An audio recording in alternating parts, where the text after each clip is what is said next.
Live from the Washington, D.C. area, it's the Inside Scoop, Emerald Planet.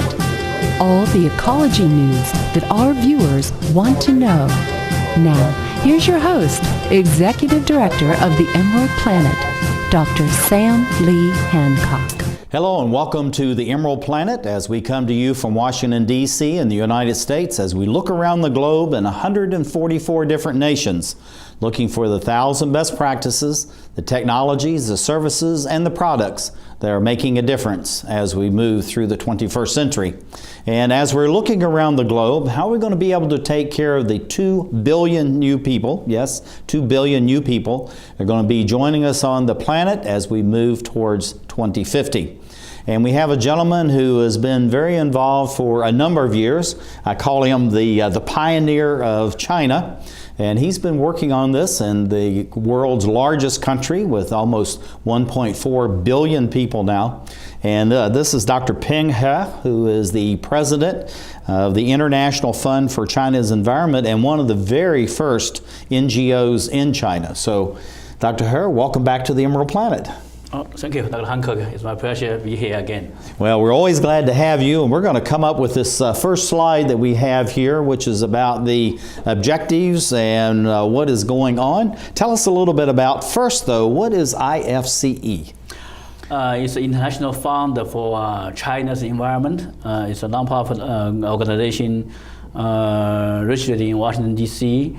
With 5 offices in China. Our mission is to promote sustainable development in the world by providing a technical assistance to solve China's environmental problems. Basically, you see, our objective is 4 areas: policy advising, technological changes, NGO development, and public education. I think it's really fantastic what you're doing, and when I say you truly are the pioneer, you know, as far as China is concerned, you know, I first started our interaction and contacts with China way back in 1973. Oh, so that's a long time ago, right. And it's been great progress over these years. So what is it that you've seen, the changes since actually the start of IFCE? The change is substantial. When we started in IFCE in middle of the 90s, and the public awareness in China on the environment issue is not very high. It's about 60% of people in the urban area, about 20 to 30% of people in the rural area. But for the realize the issue of environmental issues. But nowadays, probably 80 or 90% people in the urban area are now the environmental concerns. That's the public awareness. Also from the government attitudes. The government in the 90s is pretty much all towards growth and development. But now this government is realize the challenges of environmental and the capacity, and now is to kind of readjust the target and to make sure the sustainable development. So that's also not use GDP as a main target, not use GDP as a main target. Mm-hmm. So that's the big changes. Emphasize on balanced development. So that's the main changes. Yeah, I think it's really incredible, and we're showing some of these slides here that you've provided to us, and of course we've been involved in some of the seminars and the forums that you've actually offered here in the United States, and you have these actually in China itself. And it's amazing the outreach, and now this is spreading throughout entire China as far as having these forums and public information. So what do you have to go through within China in order to offer these types of programs, and then in turn recruit people from China to come to the United States and other parts of the world to put on these seminars? Basically, we provide a bridge, a platform for information exchanges, share ideas, also share technologies. So our seminar covers technologies, also covers NGO development area. There are 2 types of people come to our seminars. One is professionals. They want to learn from US for technologies, for ideas. Second group is young people, students, Like last year, we host a group of young painter from Xi'an. They came to visit NGOs in US, see how the NGO play a role in the environmental protection. So that's basically we also host some of government officials. They want to learn the policy from US, policy development. So there's a variety of people joining our activities. Yeah, looking at the government officials, I know this is something, actually there's going to be 2 or 3 groups coming here in the month, and it seems like almost every week now there's a delegation coming from China, and a lot of that really is focused on the environment. Why do you think that the local and regional government officials are taking such an interest now in environmental change and also climate change? Environmental, as I mentioned, there has been a bigger, public concerns in last couple of years because there's this heavy smog and also water pollution, soil pollution. So especially the health issues, the disease also rising. So those are related with environmental problems. The public is really concerned. This one side. Another side is, as I mentioned, the government has been shift the focus not only on growth but also on the environmental quality, life qualities. So that's create demands for advanced technologies, ideas, experience, also expertise from US to join a kind of a trend for treating the environmental problems in China. So that's why you see this exchange more and more frequent exchanges from China. Well, looking at this photograph here, I know this is something that you wanted to share with us, and I'm going to go back between the two. What is actually going on in China right now that you would have this kind of smog, and what's some of the things you're doing as far as the best practices are concerned to address this?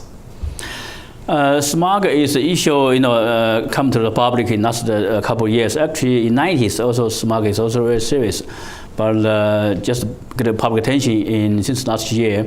Mainly is from coal burning because China is, 2/3 of the raw energy is from coal, especially in northern China. Another one is in the city urban areas, vehicle increase significantly. Like in Beijing, it's more than 6 million, vehicles. So that's every car is kind of protein source. So when running and stopping and produce emissions. So this one is accumulated in the coal burning, car emission, also industrial pollutions, also the dust from construction site, all is combined together. During the winter time when the wind is very minimum, and so because of moisture, so you see those heavy smog. That's really unprecedented. Well, also too, looking at this, talking about the smog and the industrial and the agricultural production change has been going on in China for the last 30, 40 years, and now the movement towards this balance between the environment and the economy, and also including. But I tell you, with the involvement of these young people, this is something that I know that you've really had a thrust on for the years that you've been in existence. Tell us about some of the youth programs, because you're really training and educating the next generation that we really have to have this balance. Right. We're happy to see this kind of attention from young people.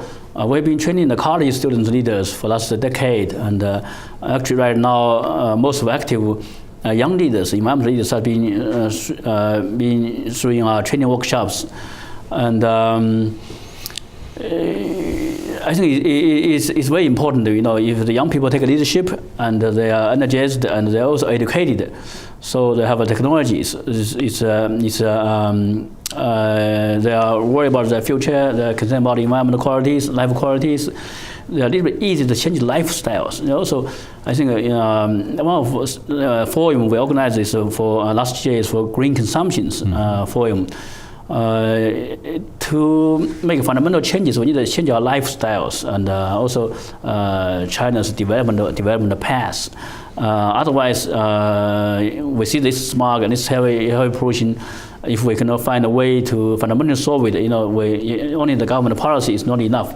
We need public support, public participation, especially young people involvement. I think that's really very important. And I know so too that one of the thrusts from the very beginning of IFCE is this focus on collaboration and cooperation between China, the United States, many other countries. What are some of the projects that you have going on right now that really would highlight some of this collaboration that's going on between China and the United States? This picture shows one of work we invite the environmental consulting company, especially for heavy metal pollution treatment in Maryland. It's called Apex Environmental Consulting Company.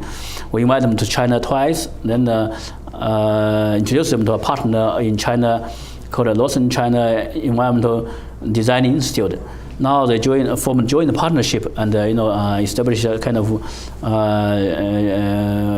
subdivision in Hunan province to help in the region for dealing with heavy metal pollutions. This is one example. We help them develop a partnership, technology partnership. Then also introduce them to specific issue and problems, so they can combine the U.S. experience and the local connections, then to solve the real problem. Looking at the investors going into China, people think of China as a manufacturing country.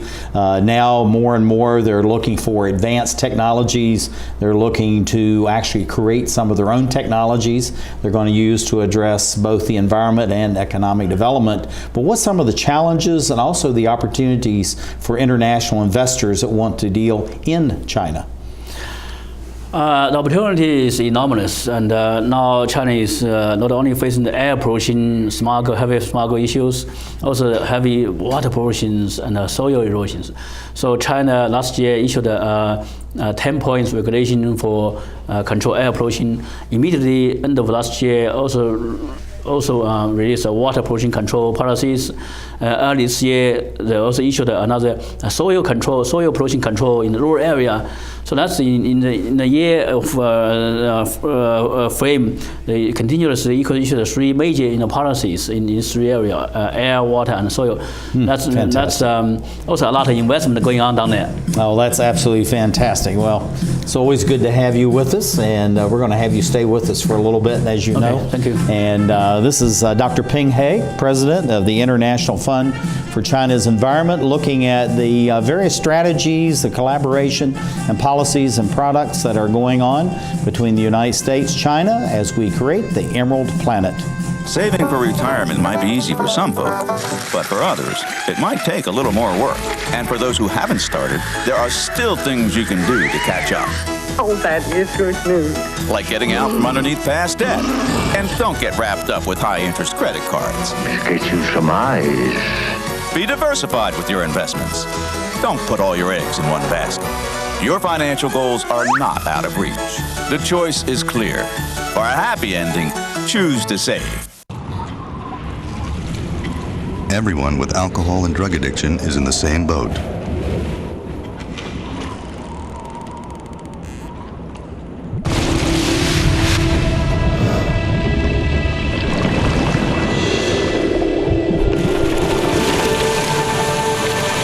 With treatment, you can find solid ground. For drug and alcohol information and treatment referral for you or someone you know, call 1-800-662-HELP.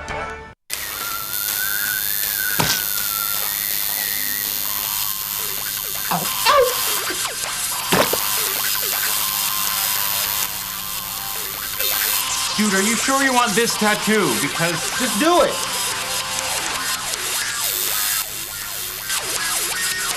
Some mistakes in life are permanent. Like hearing loss. To learn how to protect your hearing, visit asha.org. You've probably heard about heart disease, but did you know that it's the #1 killer of women nationwide? Heart disease claims more lives each year than breast cancer, lung cancer, or strokes combined. But there are steps you can take to protect yourself against it. For more information on how you can prevent heart disease, contact your local American Heart Association or visit their website at www.americanheart.org.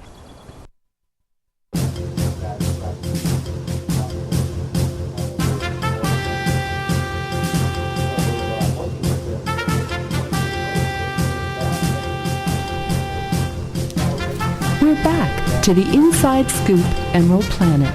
Here again, your host, Dr. Sam. Hello and welcome to the Emerald Planet as we come to you from United States, Washington, D.C. specifically, as we look around the globe for those 1,000 best practices, the technologies, the services, and the products, and of course the people are making a difference as we move through the 21st century. And as we look across the 144 different nations upon which we focus, we're looking upon how can we provide the food, the fuel, the fiber that's going to be needed for a planet that has 9 billion people. Yes, 9 billion people by 2050.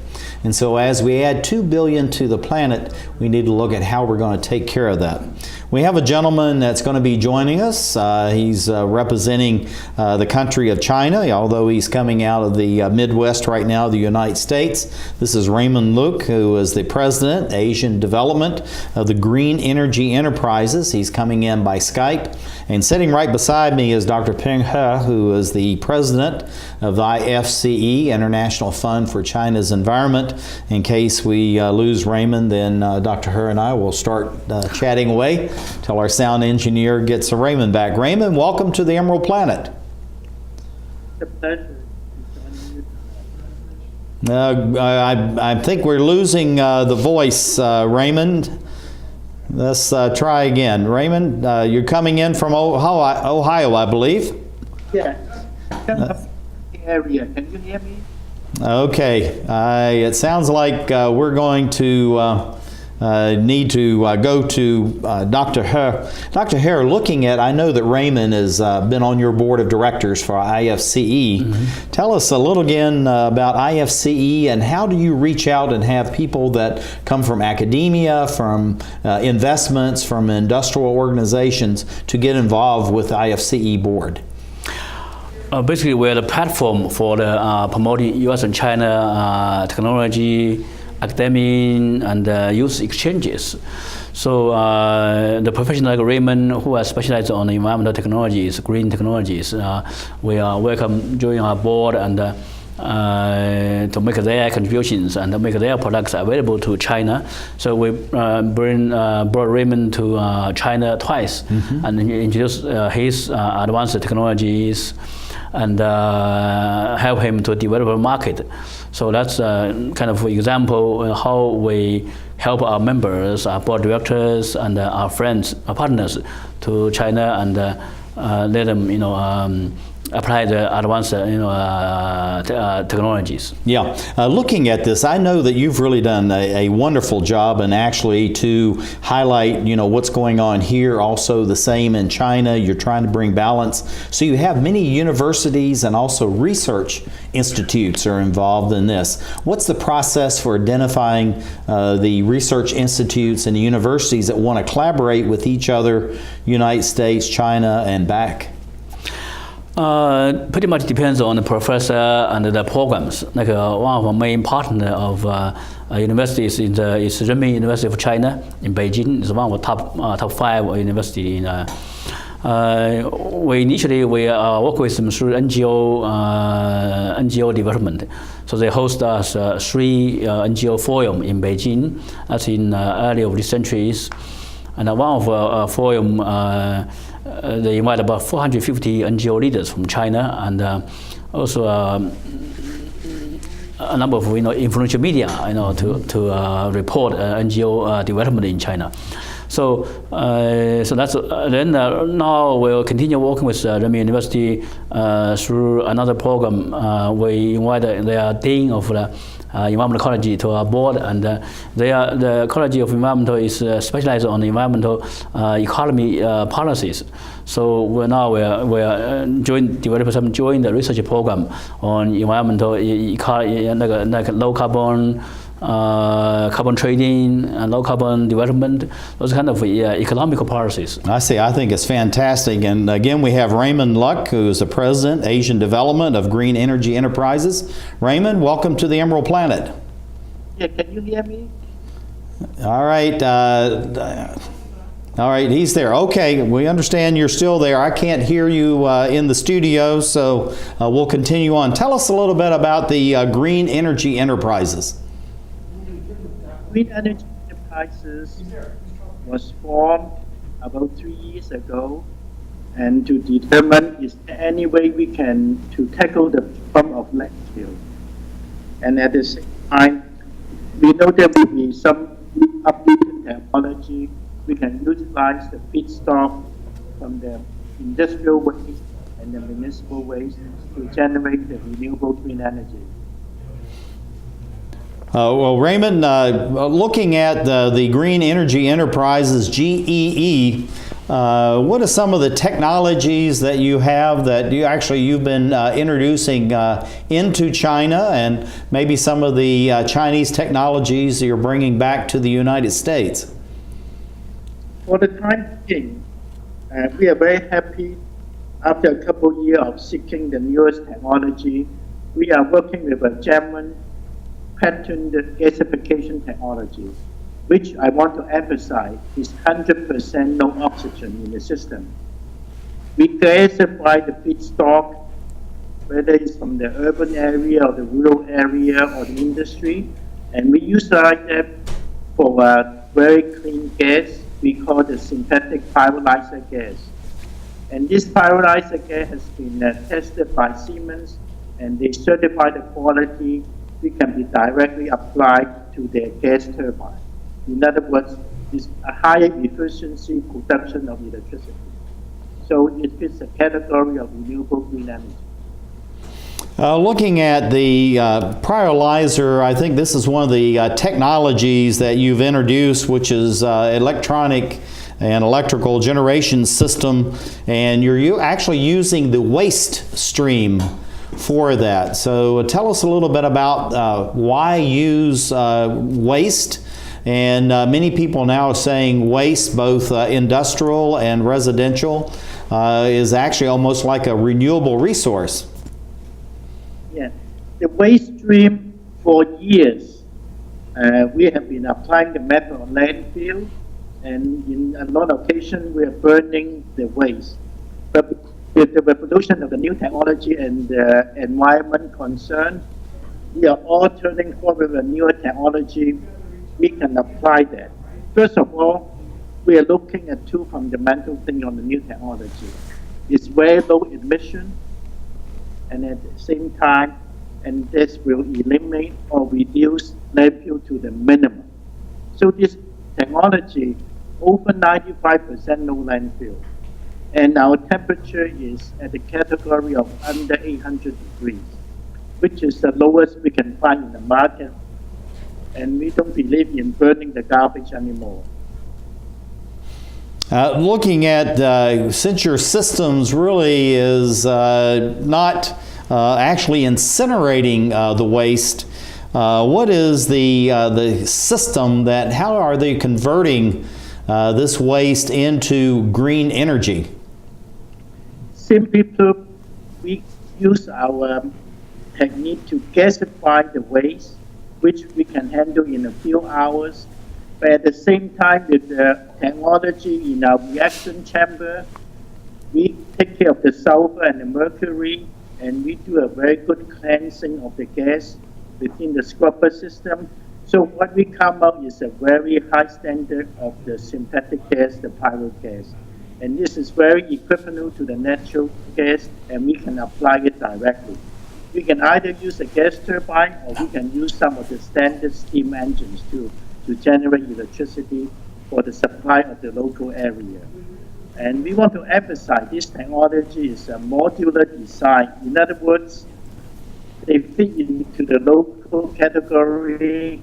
You don't have to ship the waste hundreds of miles, and at the same time, you know the transportation cost will be reduced to the minimum, and there's less emission when you are applying the trucks to ship the waste.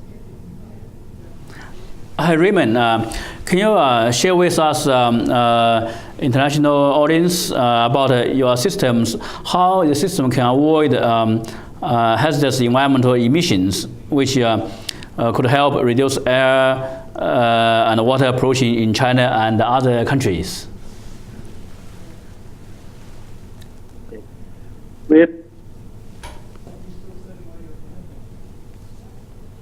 I mean, how the system can reduce emission? Pressure, In other words, the emission or the toxic emission. With no oxygen in the system, when you don't burn it, you're already reducing the bad emission. And with no oxygen atom in the system, we more or less eliminate the chance of the toxic gas to be formed.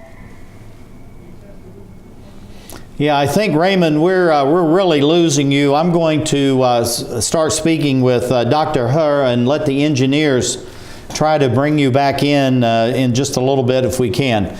Looking at the type of technology that the green energy enterprises, I know there's other companies you've introduced. Why you see this exchange so important between China and the United States on these advanced technologies, actually for both countries? I think this will be win-win situations in both sides. One is China right now has a huge environmental market, have a huge task to treat those polluted soil, polluted water, the air emissions. And U.S. has been in this environmental treatment for the last 2 or 3 decades, has extensive experience, has mature technologies, also have some innovative technologies. So this technology can apply to this huge market that can gain the benefits for business, and also can help solve the issue, also shorten the China's pace for treat those problems. So it's a win-win situation. Okay, we're going to say goodbye to Raymond Luke, who is President, Asian Development, Green Energy Enterprises, and we're going to finish up with you, Dr. He, and that's why we have you here in case I know that there's some extreme weather in the Ohio Valley, so I think that's why we lost him. But looking at the technology and the importance between, I know that, we keep thinking about technology as the only answer, but it's the people and the processes that are equally as important. So how is IFCE contributing to that? We only have about 50 seconds left, so got to be quick. Technology is one way, but it's not a complete solutions. And eventually, it's people and the process, because this pollution is produced by our daily activities. If we cannot constrain our consumptions, we will not be able to solve the problem from the basics. I see. Okay. Well, thank you. This is Dr. Peng He, who's sitting beside me, President of IFCE, International Fund for China's Environment. We had Raymond Luke, President, Asian Development, as we look around the globe to create the Emerald Planet. I need a job. Necesito trabajo. I would like to speak English better. Me gustaría hablar inglés mejor. I want to be a U.S. citizen. Quisiera ser ciudadano de los Estados Unidos. For over 35 years, por más de 35 años, the Hispanic Committee of Virginia has been serving our community. El Comité Hispano de Virginia ha estado sirviendo a nuestra comunidad. Job training and placement, capacitación, ayuda para conseguir trabajo, education for children and adults, educación para niños y adultos, immigration, naturalization, and medical referrals, ayuda para los procesos de inmigración y naturalización y orientación sobre médicos, are a small part of what we do. Son solo una pequeña parte de lo que hacemos. For help, information, or to volunteer, para ayuda, información o para ofrecerse como voluntario, contact the Hispanic Committee of Virginia. Comuníquese con el Comité Hispano de Virginia, helping everyone participate more fully in American society. Ayudando a todos a participar plenamente en la sociedad norteamericana.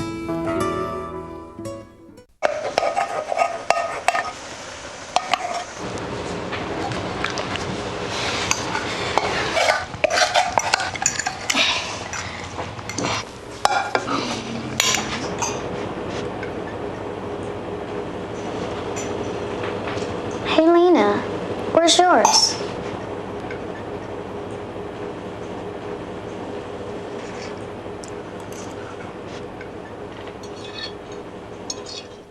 Would you notice if you were missing half your kidney function? According to the National Kidney Foundation, 20 million people have chronic kidney disease, and 20 million more may be at risk and not even know it. Anyone with high blood pressure, diabetes, or family history of chronic kidney disease is at risk.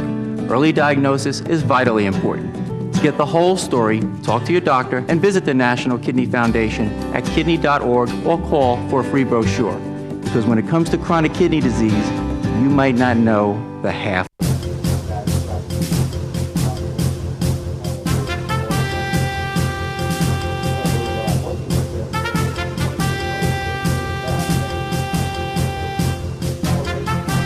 back to the Inside Scoop Emerald Planet.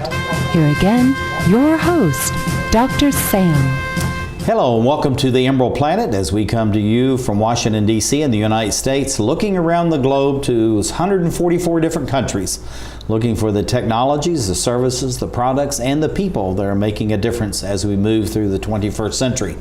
And of course, one of the countries, one of the largest population base is China, and has a tremendous impact on the environmental quality not only of its own nation, but as pollution and the environment and climate change knows no boundaries, they have a direct impact on the environmental quality around the globe. So the International Fund for China's Environment, Dr. Peng He, who is the president of that, has been working for many years to bring about even closer relationships between China and the United States. And then someone who has been working diligently also for a number of years, Heather White, who is the executive director of what's called the Environmental Working Group, is going to be coming in by Skype with Dr. He will be the Skype backup. And we see Heather's logo right behind us. And Heather, welcome to the Emerald Planet. Thank you so much. It's a pleasure to be here.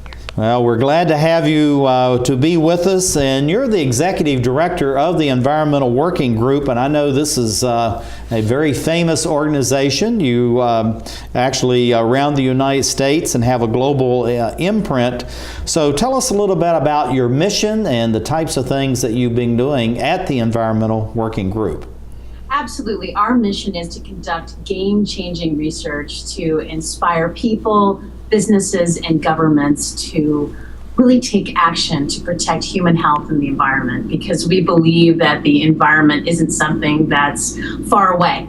It's not where you go on vacation, but the environment is right here and now. It's the water that you drink, it's the air that you breathe, it's the food that you eat, and it's the chemicals that you buy and put on your skin. So we're really known for our data and how we crunch data to really help people get that personal connection with the environment and create healthier, greener tools for them to make better decisions in their daily life to not only protect the environment, but also protect their health.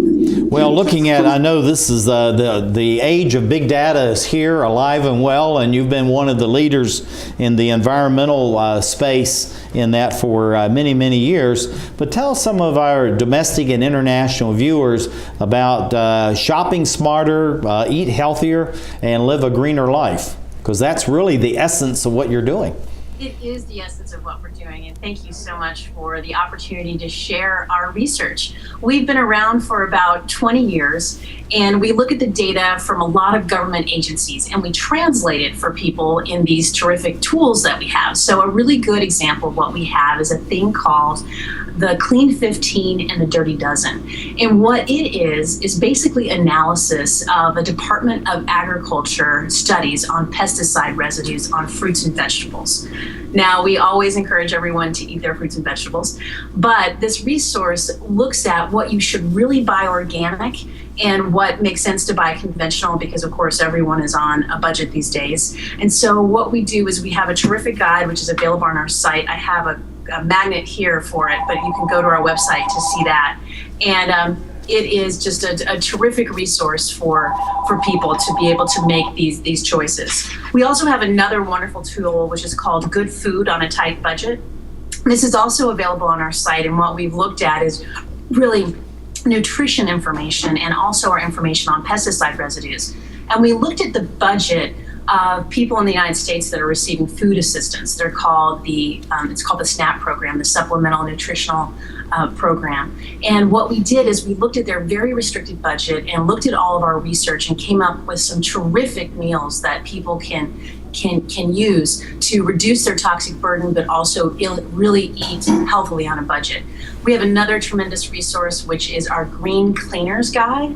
It's also available on our website, so you can learn more about what's lurking under your kitchen sink and know what those chemicals on the back of the label mean. And we provide a terrific rating system for you to be able to buy greener and healthier cleaners. We also have another tremendous tool called Skin Deep.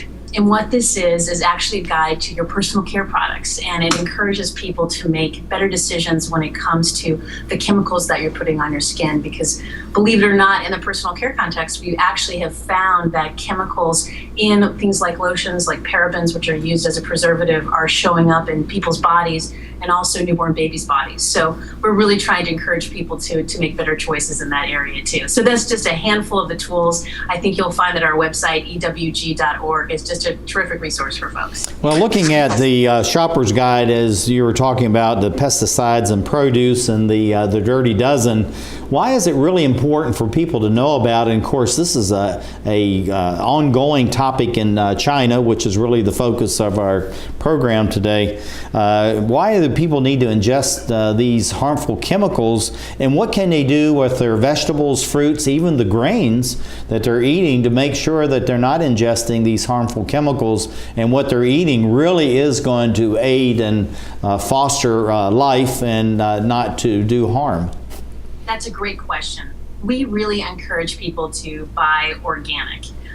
The reason we do that is that organic, and looking at the USDA, which is the Department of Agriculture organic label, really shows that the food is grown without pesticides. It's also not grown with genetically engineered technology, and it's also antibiotic free, and it also doesn't use synthetic fertilizers. So that's a really good sign for consumers that your food is being responsibly grown. Now, the reason we're concerned about pesticides is that research shows even low doses of these pesticides can have profound impacts on neurological development.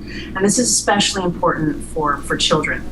They can also disrupt hormone systems, and in some instances, and in some animal studies, have been attributed to cancer. So we really encourage people to buy organic when we can. And really, as the science progresses, we're seeing more and more about these low dose exposures and the impact that they can have over time to the quality of our health. So we really are pushing for the market to move in an organic direction.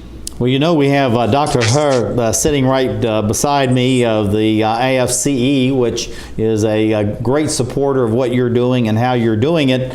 And he's actually going to add a little bit to that discussion as far as organic foods, vegetables, and also grains. Mm-hmm. Hi, Heather. Thank you for joining this program. I was impressed by your last year's like a 20-year celebration event. It was a tremendous success. And I was also impressed by the work you have been done and your leadership. And actually, one of our board member, Laura McCoby, is probably your close friend. And I'm just wondering, could you share a little bit more with us what is really environmental benefits of this organic food? How can this, more organic food production can reduce environmental footprints? Could you say a little bit more about this?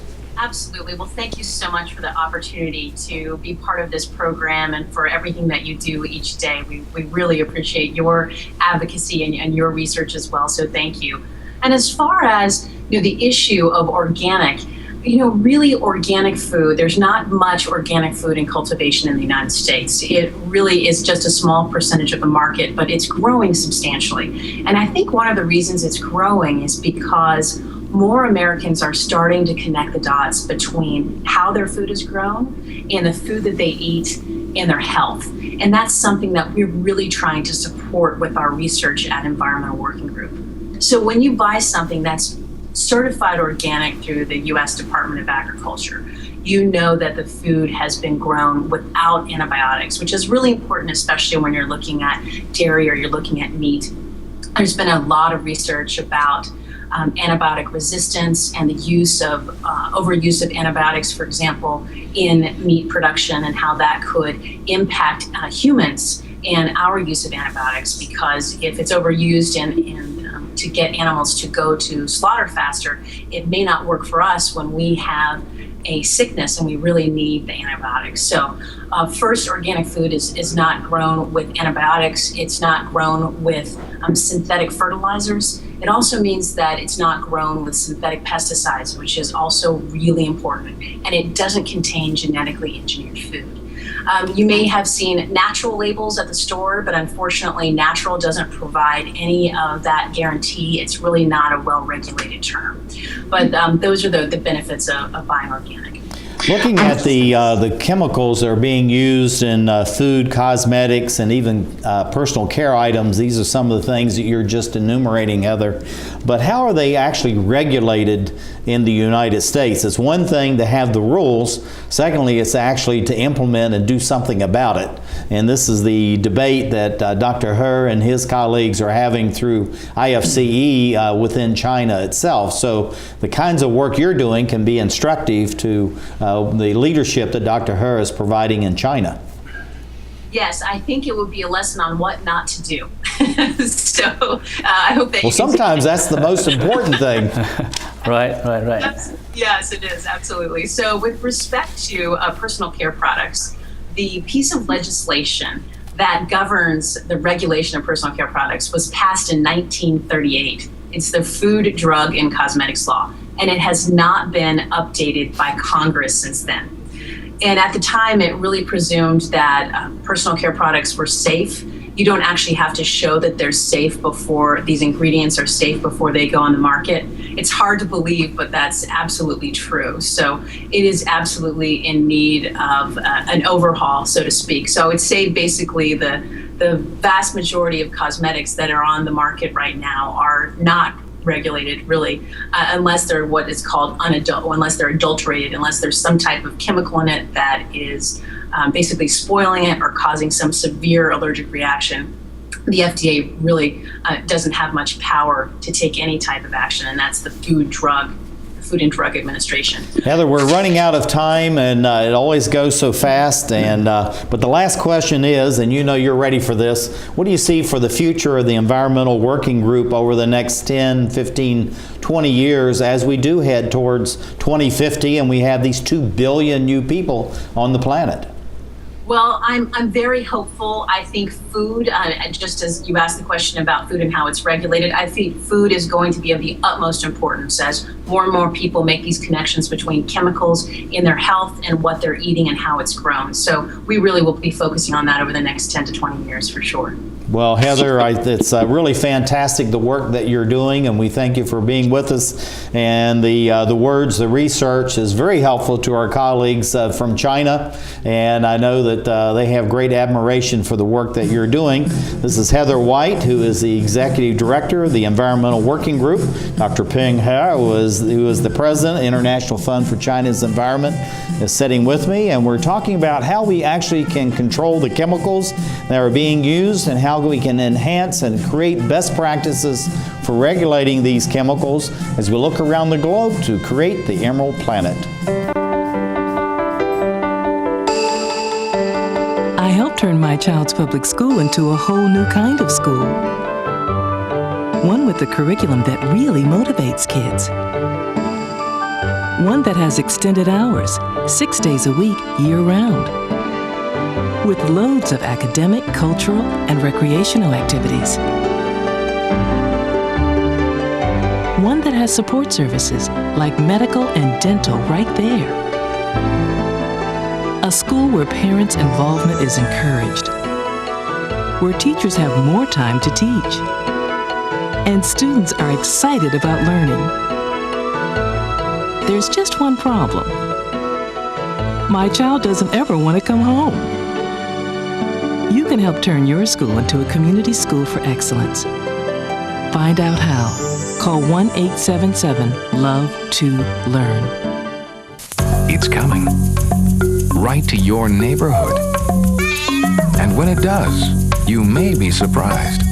It's your Social Security statement of your benefits, and it's going to help you plan your financial future. Your benefit statement will tell you how much Social Security you're eligible to receive and when you'll get it. Then you'll know how much you need to save for retirement, because that's coming too. The future is in your hands. Choose to save. The toxic fumes from this meth lab are seeping into Jamie's sinus cavity. Ammonia vapors invade her throat. Toxic gases fill her lungs. Jamie's body is deteriorating. And she doesn't even know it. Jamie, dinner. So, who has a drug problem now? Find out how meth affects you at drugfree.org/.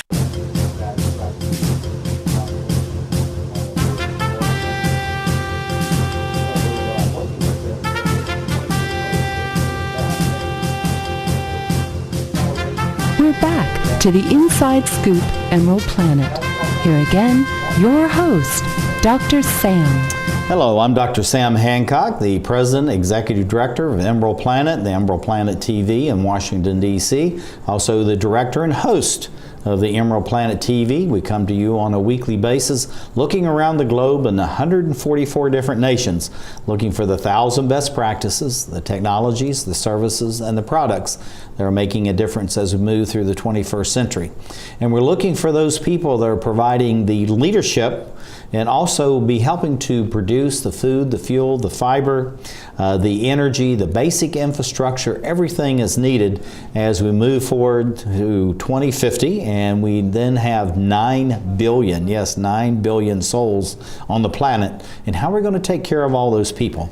I have a gentleman sitting beside me, Duan River Chu is the president of the Center for U.S.-China Technology and Development. He goes by River. Yes. Love that name. That's a great name.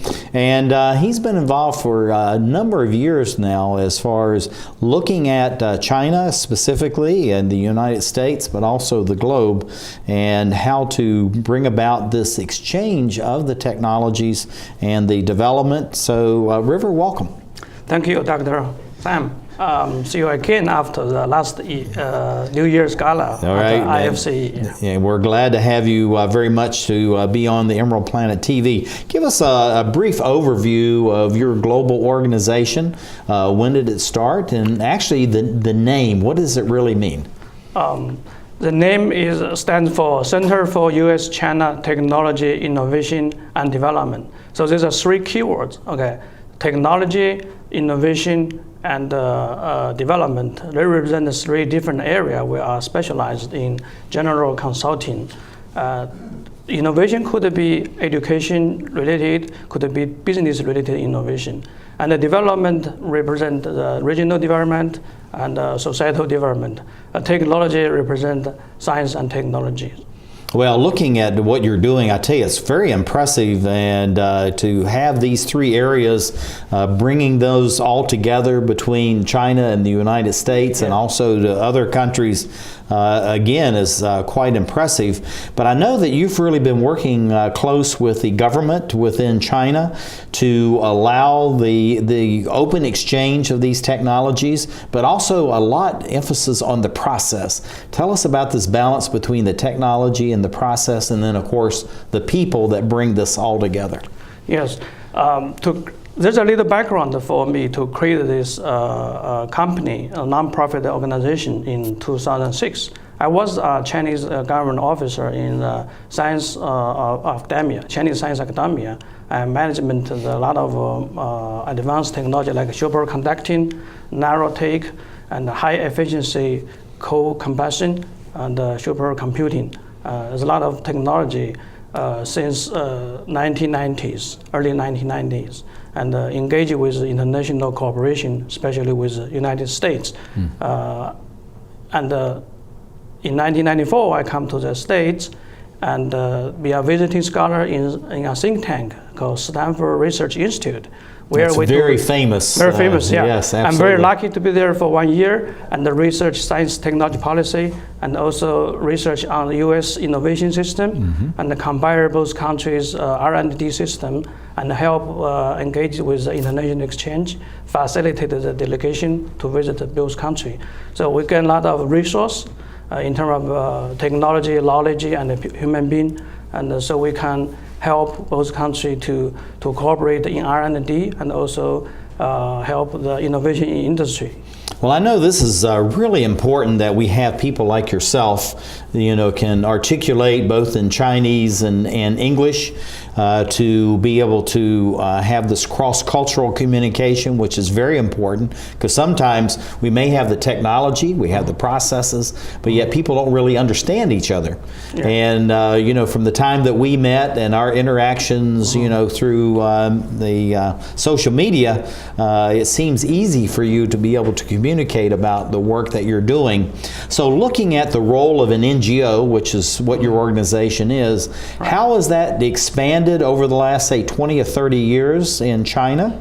And what is the role that the NGOs, non-government organizations, are playing now to enhance China's growth as a major player in the world economy?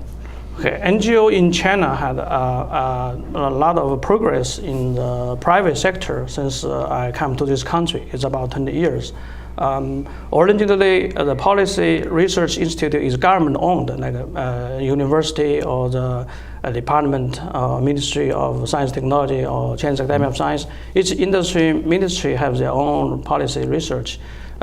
Since the Chinese open policy, economic reform, there's a lot of private NGO created to do the globalization research on WTO policy, and they help provide a second opinion and another community channel for Chinese government officer to make a decision to develop economic policy and also regulations and also standards, industry standards. I think this is something that most people in the United States and maybe even the rest of the world doesn't understand, that China is not a monolith. There are a number of channels now have been open because the Chinese leadership realizes that these issues, the economy, the environment, civil society development, is very complex, and bringing everybody together so that you have, in essence, parity among all the society to be involved, realize that there needs to be a number of channels. So your NGO then, what type of role are you playing so that you're bringing society, government, and the NGOs together? Our role is to first is bridge facilitate the talk of industry, government, and the research institute, like a university.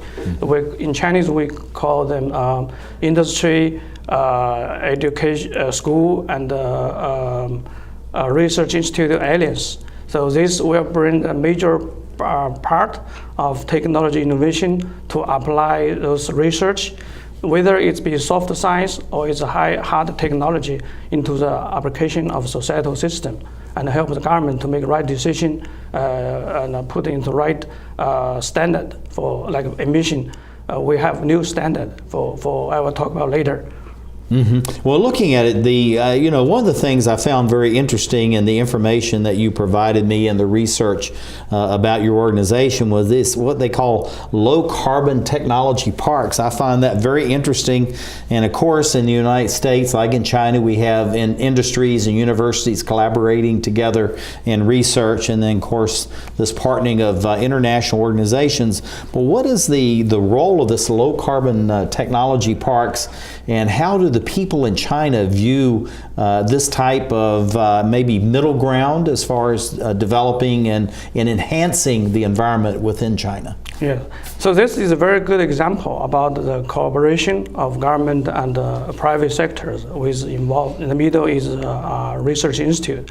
All those low carbon valley actually is a tech park in the Inner Mongolia. The city called Ordos. Okay, the school, like Tsinghua University, is very famous. They send a scholar over there to bring the knowledge to the local government with the private sector to have investment. So they create alliance, a combination of a private and a research institute and the industry to research and apply the low carbon cleaning technology in the private sectors. I forgot to mention, Ordos is a capital, one of the big coal industry area. There's a lot of coal over there. Yes. Yeah, and I know this is one of the issues as far as the smog and pollution, as far as the scrubbers are going to be used to clean the emissions from these coal-fired plants, and also, like many countries, the United States included, to switch to natural gas and other alternative energy fuels in order to produce electricity. What is some of the progress has been made by investment companies, private investment companies, in environment and also enhancing environmental technology to spread across the society of China? Actually, there's a phenomenal increase from venture capital sector in terms of interest about environmental technology, clean tech. This actually is a big background. I would like to say something about the smog.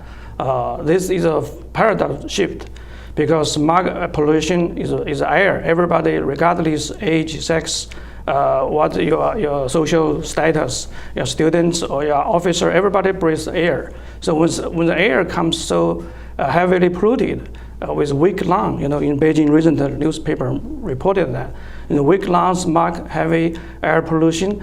So the entire society is being much more historical awareness. So the impact is historical.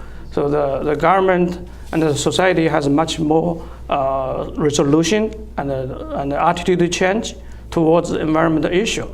I know Dr. Ho spent a lot of years in this area, but I think the big impact, the fundamental change is because of smog, because this you cannot hide. Water pollution and soil pollution you can hide somewhere, but the air pollution is such big impact to the society, to the country. So now the government has more willingness to enhance the standard and also improve the regulation and especially enforce the regulation. So this will cause the fundamental change of the value chain or the food chain. So the business will be more careful to reduce emission and maybe shut down some factories and has more incentive to or willingness to apply new technology. So the new technology the business will have more market, have higher R&I return. So this causes another change of the venture capital. So they want to invest more money in the clean tech technology product. Actually, we're running out of time, and I have one more question I want to ask you.